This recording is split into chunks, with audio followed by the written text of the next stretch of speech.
پاکستان کے معدنی شعبے میں تاریخی پیش رفت ریکارڈ منصوبہ کامیابی کی اعلیٰ مثال SIFC کی سہولت کاری سے معدنی شعبے میں عالمی شراکت داری کا فروغ۔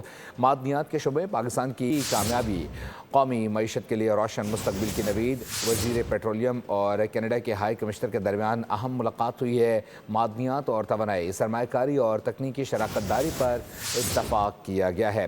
پاکستان کے معدنی شعبے میں تاریخی پیش رفت ریکارڈ منصوبہ کامیابی کی اعلیٰ مثال ثابت ہوا ہے۔ SIFC کی سہولت کاری سے معدنی شعبے میں عالمی شراکت داری کا فروغ تاحال جاری ہے۔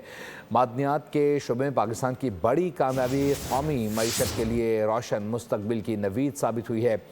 وزیر پیٹرولیم اور کینیڈا کے ہائی کمشنر کے درمیان یہ اہم ملاقات جس میں معدنیات اور توانائی سمیت سرمایہ کاری اور تکنیکی شراکت داری پر اتفاق کیا گیا ہے۔ کینیڈا کے ساتھ کولیبریشن کر رہے ہیں تاکہ ہمارے جتنے میپ ہیں وہ پیئر ریویوڈ ہوں اور اس کو انٹرنیشنل اسٹینڈرڈس کے مطابق کیا جائے۔ ہمیں منرل سیکٹر کو پروان چڑھانا ہے، اس کے لیے بہت ضروری ہے کہ ہم جتنی بھی ٹیسٹنگ ہے وہ پاکستان کے اندر کریں، بیکاز ٹائم بچے اور جو ریونیو وہ ہماری طرف ہی آئے گا۔